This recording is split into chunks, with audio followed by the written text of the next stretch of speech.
وداعيا إلى الله بإذنه وسراجا منيرا সম্মানিত ভাই ও বোনেরা, যে যেখান থেকে আমার ইউটিউব চ্যানেল দেখেন, সিরাজুল মুনিরার ফেসবুক পেজ দেখেন, তাদেরকে অনুরোধ করব ধারাবাহিকভাবে আপনারা আশা রাখি আমার বক্তব্যগুলি ইমাম হুসাইন রাদিয়াল্লাহু কারবালায় কেন গেলেন, শহীদ হলেন, কি কারণে শহীদ হলে, অনেক ঘটনা ধারাবাহিক ভাবে আমি যতটুকু গ্রহণযোগ্য কিতাব আছে সেখান থেকে আমি আপনাদের সম্মুখে পেশ করতেছি।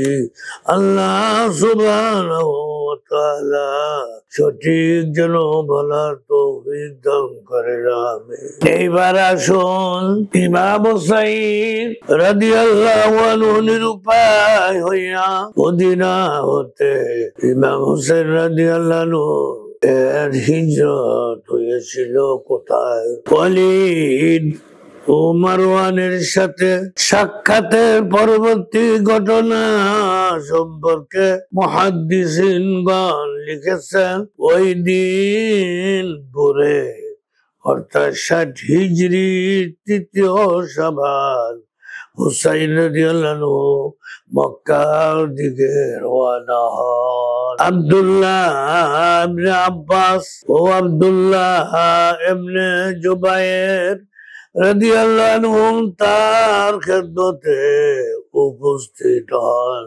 তারা বলেন যে আপনি এখানে অবস্থান করুন।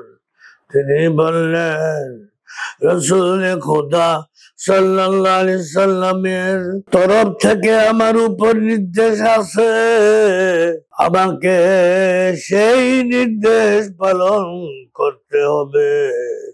ইবনে আব্বাস হুসাইন রাদিয়াল্লাহু আনহুর কাছ থেকে বিদায় নিয়ে বেরিয়ে গেল হুসাইন। এরপর আব্দুল্লাহ ইবনে উমর আসেন এবং বললেন, এখানকার পথ হারা লোকদের সংশোধন করাই উত্তম হবে, যুদ্ধের পদক্ষেপ নেবেন না।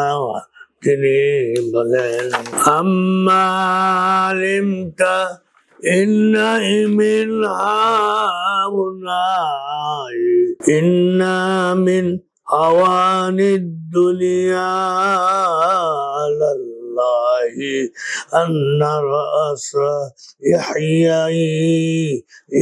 ইয়াহইয়াইনা জাকারিয়া আহদা ইলা বাগাই মিন ইয়াগায়া বনি ইসরাঈলা। অর্থাৎ আপনি কি জানেন না, দুনিয়া তো খানি নিকৃষ্ট যে ইয়াহইয়া ইবনে জাকারিয়া আলাইহিস সালামের মাথা বনি ইসরাঈলের কাছে হাদিয়া হিসেবে দিয়ে যাওয়া হয়েছিল। আপনার কি জানা নেই যে বনি ইসরাঈলের প্রভাত থেকে সূর্যোদয় পর্যন্ত সময়ের মধ্যে ৭০ জন পয়গম্বরকে হত্যা করে। এরপর বাজারে এসে তাদের কেনাকাটায় মশগুল হয়, অর্থাৎ যেন কোনো ঘটনাই ঘটেনি। তবু মহান আল্লাহ সুবহানাহু ওয়া তাআলা তাদের আযাব ত্বরান্বিত করেননি, তাদেরকে অবকাশ দানের পরই চরম প্রতিশোধ গ্রহণ করেন। হে আব্দুল্লাহ, মহান আল্লাহর ক্রোধ ও আযাবকে ভয় করুন এবং আমার সাহায্য থেকে পিছপা হবেন না। وآخر دعوانا أن الحمد لله رب العالمين.